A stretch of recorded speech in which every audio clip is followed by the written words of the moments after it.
A Rádio Rio de Janeiro apresenta Memórias de um Suicida. Estudo da obra de Ivone do Amaral Pereira. Viver é a única opção. Valorize a vida. Apresentação Berenice Lima. Olá, muito bom esse estudo, muito bom sabermos dessas informações. E agora nós estamos vibrando aqui com o Camilo, contando esta história, para a gente ver que nós nunca estamos desamparados, nunca. Embora ele descrevendo todo esse sofrimento, e a gente tem que entender que este sofrimento que ele e os outros estão passando são tormentos voluntários. Eles que buscaram esse sofrimento, eles que foram desrespeitar as leis. Se na nossa sociedade, quando nós desrespeitamos as leis dos homens, há uma punição porque nós desrespeitamos. Então, é da lei. E nós causamos danos quando nós não atuamos na lei. Imagina, quem dirige, qual é a lei do trânsito? Sinal vermelho, você tem que parar. Já pensou se todas as pessoas elas avançassem todos os sinais, a quantidade de atropelamentos que iriam acontecer? Então, é da lei. Então, já se sabe que se acontecer um acidente, se avançar um sinal vermelho, temos consequências. E a lei de Deus também. Estas são as consequências. Não é nem a punição, são consequências. Livre-arbítrio. Então, o Camilo está narrando esta dor dele, mas ele está mostrando que eles são amparados. Porque mesmo ali no vale, mesmo naquele sofrimento, ele agora descreve quando chegou a equipe salvando alguns e não todos. Por quê? Porque essa equipe resgata quem está já no entendimento para ser resgatado. E aí eles leem que esse grupo que está chegando para ajudar, eles carregam uma flâmula escrita Legião dos Servos de Maria. E aí ele continua. Dentro em pouco, a tarefa dos abnegados legionários estava cumprida. Ouviu-se no interior o tilintar abafado de uma campainha, seguido de movimento rápido de suspensão de pontes de acesso e embarque dos obreiros. Pelo menos foi essa a série de imagens mentais que concebi. O estranho comboio oscilou sem que nenhuma sensação de galeio e o mais leve balanço impressionassem nossa sensibilidade. Não contivemos as lágrimas, porém, em ouvindo o ensurdecedor coro de blasfêmias, a grita desesperada e selvagem dos desgraçados que ficavam, por não suficientemente desmaterializados ainda para atingirem camadas invisíveis menos compactas. Então, esse momento que chega do resgate, nem todos estavam prontos. Veja que o comportamento deles é o quê? Blasfêmia, gritaria, e ainda estavam todos com aquela quantidade de fluidos que precisavam ser gastos também pelo tempo. Então, nós precisamos fazer essa análise, nós precisamos pensar o seguinte: quando eu desencarnar, quando chegar o momento da minha morte, como eu estarei? Porque aqui, esse grupo, eles se precipitaram, causando suicídio. E muitos de nós, no momento de dor, de angústia, muitas vezes, alguns pensam em suicídio. Então, estudar esse livro, ler, é para que a gente deixe fixado em nossa mente as consequências de não cumprir as leis de Deus. mas eles queriam fugir da dor, do sofrimento. Sim, e muitas vezes nós é que somos os principais causadores dos nossos sofrimentos. Tormentos voluntários estão lá no Evangelho. E às vezes a gente causa os nossos problemas por falta de quê? De maturidade. Da gente fazer uma análise das consequências da nossa tomada de decisão. Falta visão de futuro para a gente ver, olha, se eu tomar essa decisão, o que vai acontecer? Então, com relação ao suicídio, é a mesma coisa. E com relação às decisões do dia a dia, também são as mesmas coisas. Então, o nosso sofrimento, a maioria das vezes, como informa o Evangelho, são tormentos voluntários. Ou seja, não estava na nossa programação. Camilo, não estava na programação de Camilo passar por esse sofrimento, mas estava na programação dele. Agora, ele já com uma certa idade, ele ficar sem a visão, porque fazia parte do planejamento dele. Veja que o planejamento dele não era para ele ficar deficiente visual, ficar cego na infância. Então, ele teve a infância, a adolescência, a juventude, a maturidade e já na velhice ele iria precisar alguns anos, só alguns anos, ele precisaria dessa experiência. Mas como ele fugiu dessa experiência, olha o sofrimento dele. E já entendendo que esse processo que ele precisaria passar pela cegueira já é consequência de alguma tomada de decisão dele no passado, que em algum momento nós vamos estudar sobre isso.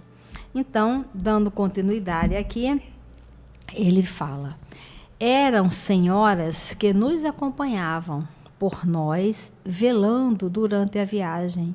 Falaram-nos com doçura, convidando-nos ao repouso, afirmando-nos solidariedade. Acomodaram-nos cuidadosamente nas almofadas das poltronas, quais desveladas, bondosas irmãs de caridade. Então, aqui, esses espíritos estavam fazendo um trabalho social, um trabalho de caridade. Olha, elas apenas estavam orando, né, velando ali por eles, falando com doçura, convidando para o repouso. Só isso. Só isso. E às vezes nós somos convidados para trabalhar na casa espírita apenas para isso, para receber as pessoas, para dar boa noite, como vai, colocar água para fluidificar. E às vezes a gente acha que é um trabalho pouco. Todos os trabalhos que nós interagimos com as pessoas são trabalhos importantíssimos. Porque, olha, ficou registrado na memória dele essas senhoras apenas convidando para repousar, dando uma palavra aqui, outra acolá. Todos os trabalhos sociais que nós ficamos em contato com alguém é da máxima importância. Então, se você é convidado a trabalhar na casa espírita desta forma, ou na sua religião, passe isto, passe a doçura, passe a tranquilidade, para que isso se fixe na mente de quem recebe. E aí, continua. Afastava-se o veículo. A pouco e pouco, a cerração de cinzas se ia dissipando aos nossos olhos torturados, durante tantos anos, pela mais cruciante das cegueiras, a da consciência culpada. Então, ele aqui, ele está narrando uma situação que já aconteceu, né? Então, aqui ele já está fazendo uma análise da cegueira e a consciência culpada. O que é essa consciência culpada? Nesse momento que ele está relatando, e ele está vendo ali o sofrimento dele, ele sabe, fui eu que escolhi sofrer. Então, nós precisamos ter essa maturidade espiritual, ter a visão de futuro, independente da religião. Todos nós vamos desencarnar. Todos nós vamos para algum lugar. E o objetivo de reencarnarmos tem um objetivo muito grande, que é o do nosso progresso espiritual. E aí a gente analisa que a maioria dos nossos sofrimentos é a consequência das nossas atrapalhadas, porque nós vamos tomando decisão ao sabor da emoção, vamos tomando decisão de uma forma por ímpeto, se aborrece e resolve de qualquer maneira.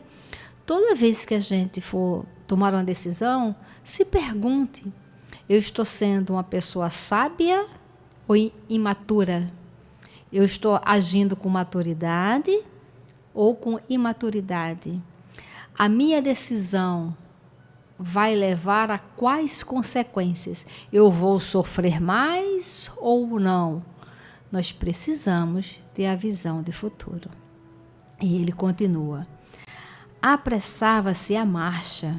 O nevoeiro de sombras ficava para trás, como pesadelo maldito que se extinguisse ao despertar de um sono penoso. Agora as estradas eram amplas e retas, a se perderem de vista. A atmosfera fazia-se branca como neve. Ventos fertilizantes sopravam, alegrando o ar. Olha que interessante, ele está aqui valorizando coisas tão simples que nós temos o tempo inteiro, percebendo as estradas, a atmosfera.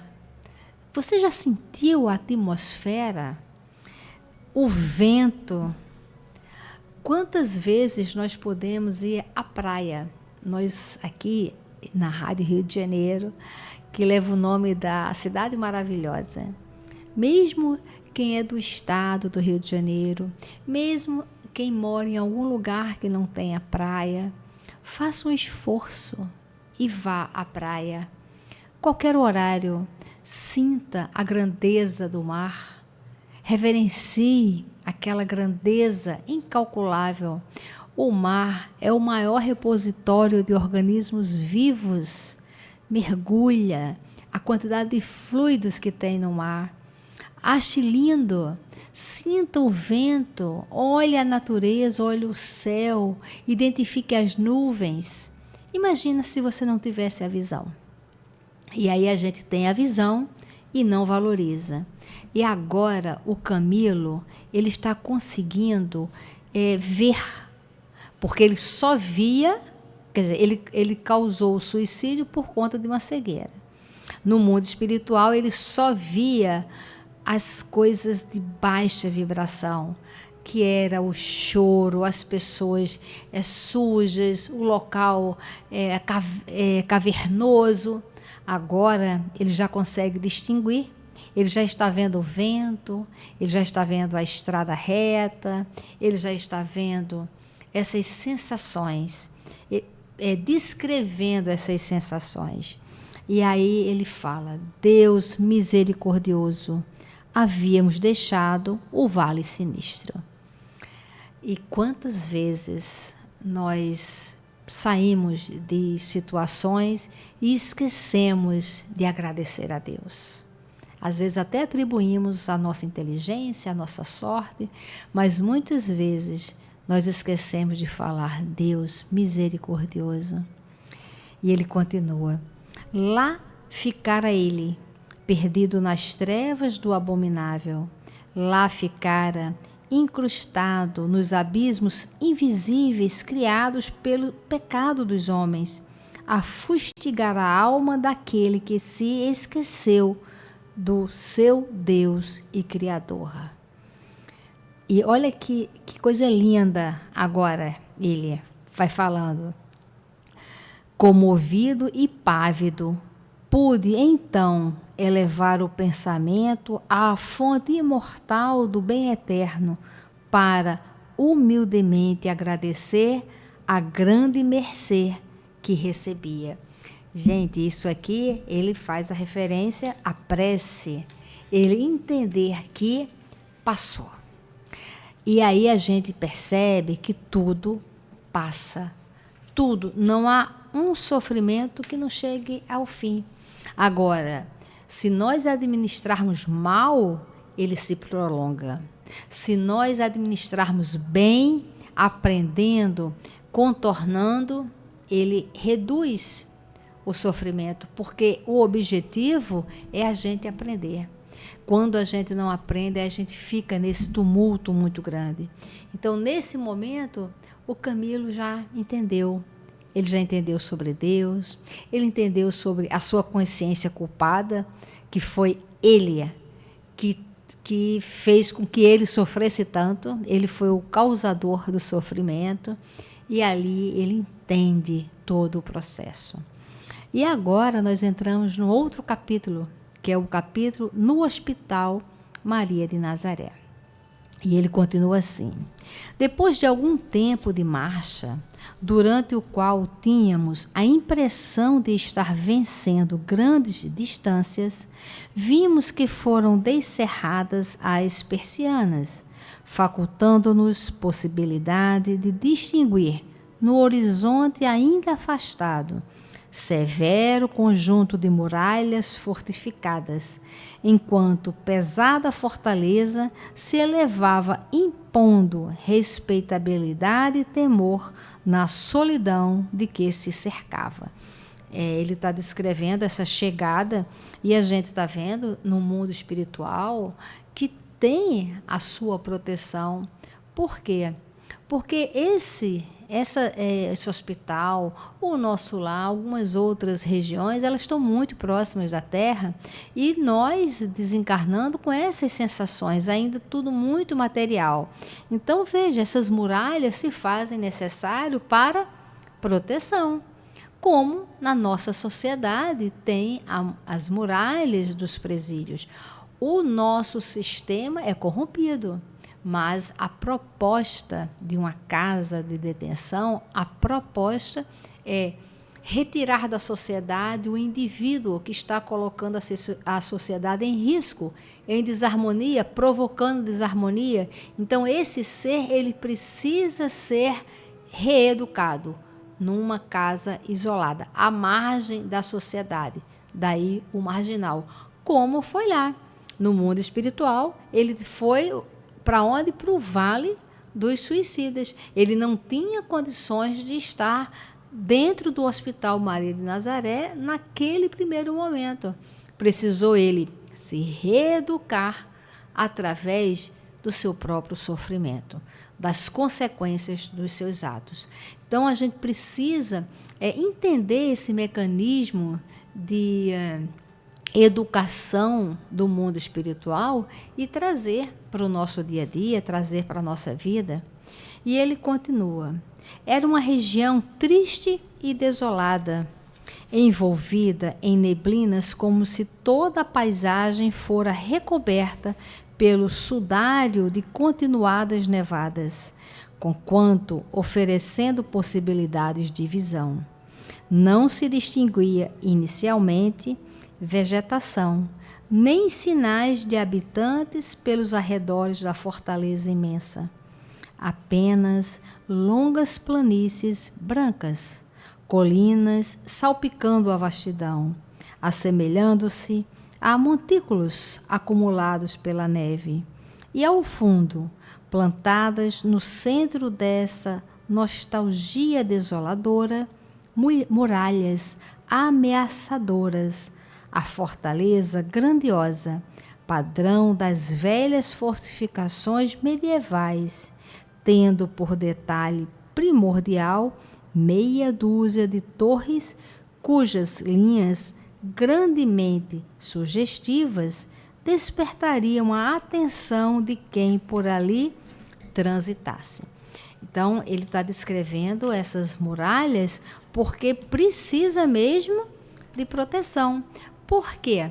Porque neste ambiente que ela se encontra, há muitos espíritos, e espíritos que ainda não têm condições de ser resgatados. E pode causar tumulto? Pode, porque quem é que comanda É a mente.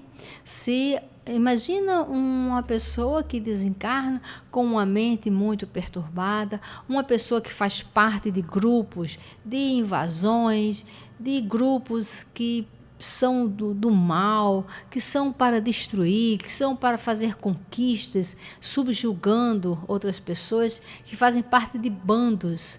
Quando desencarna, continua com o mesmo sentimento, com o mesmo pensamento, até um momento que isso passar. Porque o nosso objetivo, a nossa fatalidade é a evolução. Então, um dia, todos evoluirão, todos para serem espíritos sábios, com a maturidade para resolver qualquer situação. Esta é a melhor parte, que todos nós estamos andando para ela. E ele continua: funda inquietação percutiu rijamente em nossas sensibilidades, aviventando receios algo acomodados durante o trajeto. Que nos esperaria para além de tão sombrias fronteiras? Pois era evidente que para ali nos conduziam. Vista à distância, a edificação apavorava, sugerindo rigores e disciplinas austeras. Assaltou-me tal impressão de poder, grandeza e majestade que nos sentimos ínfimos, acovardados, só no avistá-la. Aproximando-se cada vez mais, o comboio finalmente estacou fronteiro a um grande portão que seria a entrada principal. Para além da cornija, caprichosamente trabalhada e ordida em letras artísticas e graúdas, lia-se em idioma português esta inscrição já nossa conhecida, a qual, como por engano, serenou nossa agitação logo que a descobrimos: Legião dos Servos de Maria. Seguindo-se esta indicação que, emocionante, compeliu-nos a novas apreensões: colônia correcional. Então, eles são os infratores das leis de Deus e eles precisam estar num educandário, eles precisam estar numa casa, eles vão ficar numa casa de detenção mesmo, porque é uma colônia correcional. Qual o objetivo? Ajudá-los a se corrigir. E a gente não aprende sozinho. Nós precisamos de apoio, nós precisamos de auxílio. Então, lá, a Legião dos Servos de Maria, outros espíritos de outras religiões também, outras profissões, é uma equipe multidisciplinar, digamos assim, para ajudar não só o Camilo, mas a todos para se recomporem e principalmente para fazer as pazes com a lei de Deus. Então, é uma colônia correcional com esse objetivo. E ele continua: sem resposta às indagações confusas do pensamento, ainda lerdo e atordoado pelas longas dilacerações que me vinham perseguindo havia muito, desobriguei-me de averiguações e deixei que os fatos seguissem livre curso, percebendo que meus companheiros faziam o mesmo. O que a gente consegue entender aqui é que ele já estava no processo de raciocínio, a fé raciocinada, os problemas raciocinados, as consequências raciocinadas. Então, as coisas que os espíritos mais querem de nós é que a gente aprenda a raciocinar. Então, quando ele fala longas dilacerações, né, atordoado, porque vinham perseguindo havia muito. E aí, averiguando os pensamentos, elaborando os pensamentos, raciocinando, e ele percebeu que os companheiros também estavam naquela mesma atitude, naquela mesma vibração. Está aí eles em comum serem resgatados. E no próximo programa iremos dar continuidade ao que vai acontecer. Muita paz a todos. A Rádio Rio de Janeiro apresentou Memórias de um Suicida. Estudo da obra de Ivone do Amaral Pereira. Viver é a única opção. Valorize a vida.